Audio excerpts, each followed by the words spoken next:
Okubikkulirwa Essuula 21. Awo ne ndaba eggulu erijja n'ensi empya. Eggulu eryasooka n'ensi eyasooka byali biweddewo, n'ennyanja nga tekyaliwo.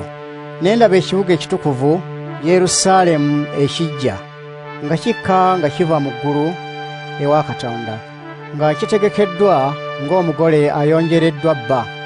Ne mpulira eddoboozi ery'omwanguka nga lyogera awali entebe ey'obwakabaka, nga ligamba nti, laba, kaakano ekisulo kya Katonda kiri mu bantu, anaabeeranga nabo, baliba bantu be. Katonda yennyini anaabeeranga nabo, nga ye Katonda waabwe, era alisangula buli zziga mu maaso gaabwe. Waliba tewakyali kufa nga tewakyali kunakuwala, oba okukaaba, wadde obulumi, kubanga olwo eby'edda biriba biweddewo. Awo oyo atudde ku ntebe ey'obwakabaka n'agamba nti, kati ebintu byonna mbizza buggya. Era n'agamba nti, wandiika ebigambo bino kubanga bituufu era byesigibwa. Ate n'aŋŋamba nti, ebintu bino byonna kati bituukiridde. Nze Alufa ne Omega, entandikwa n'enkomerero. Buli alina ennyonta ndimuwabuwa amazzi ag'omu luzzi olw'obulamu n'anywa. Buli awangula alifuna ebyo. Ndiba Katonda we, ye n'aba mwana wange. Kyokka abati n'abatakkiriza, n'aboononefu, n'abatemu, n'abenzi, n'abalogo, n'abasinza ebyo ebitali Katonda, n'abalimba bonna, omugabo gwabwe guliba mu nnyanja ey'omuliro ogwaka ennyo, kwe kufa okwokubiri.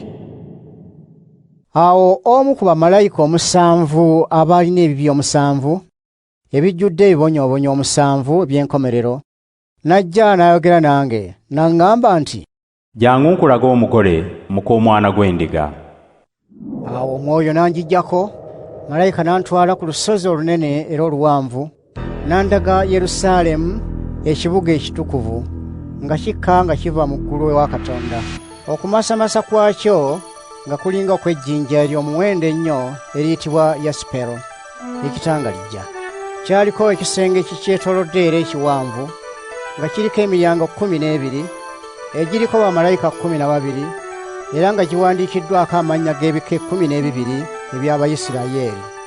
Ebuvanjuba kyaliko emiryango 3, mu bukiikakkono emiryango 3, mu bukiikaddyo emiryango 3, n'obugwanjuba emiryango 3. Ekisenge ekyetoolodde ekibuga kyalina emisingi 12, nga kiriko amannya g'abatume 12 ab'Omwana gw'Endiga. Malayika eyayogera nange yalina omuggo ogwa zaabu nga gwa kupima ekibuga, n'emiryango gyakyo n'ekisenge kyakyo kikyetoolodde. Enjuyi z'ekibuga ekyo 4 zaali zenkana, ng'obuwanvu bwakyo bwenkana n'obugazi bwakyo. Awo malayika n'apima ekibuga ekyo n'omuggo gwe, ne kiweza kilomita nga2,400, obuwanvu n'obugazi n'obugulumi bwakyo nga bwenkanankana. Era n'apima n'ekisenge kyakyo ekikyetoolodde, ne kiweza mita nga 60 obugulumivu.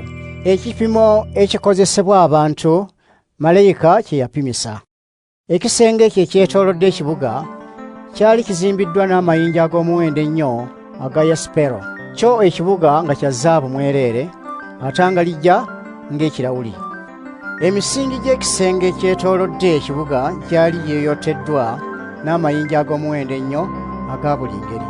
Omusingi ogusooka gwayooyotebwa n'amayinja aga yasipero, ogwokubiri aga safiro, ogwokusatu aga kaludedoni, ogwokuna aga simaragido, ogwokutaano aga sandonikisi, ogw'omukaaga aga saludiyo, ogw'omusanvu aga kirisolito, ogw'omunaana aga berulo, ogw'omwenda aga topazi, ogw'ekkumi aga kirusopulaso, ogw'ekkumi-n'ogumu aga yakinto, ogw'ekkumi-n'ebiri aga ametisito.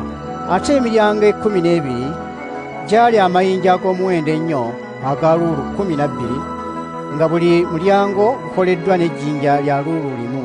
Enguudo z'ekibuga ekyo nga za zaabu mwereere, atangalijja ng'ekirawuli. Mu kibuga ekyo saalabamu ssinzizo, kubanga Mukama Katonda omuyinza wa byonna era n'Omwana gw'Endiga bo ye ssinzizo mu kyo. Era ekibuga ekyo tekyetaaga njuba wadde omwezi okukyakira, kubanga ekitiibwa kya Katonda kye kikimulisa, era Omwana gw'Endiga ye ttaala yaakyo. Abantu b'omu nsi yonna banaatambuliranga mu kitangaala kyakyo, ne bakabaka b'oku nsi ne baleeta eby'obugagga byabwe mu kyo. Olunaku lwonna emiryango gyakyo tekiggalwenga n'akatono, kubanga eyo teriba kiro.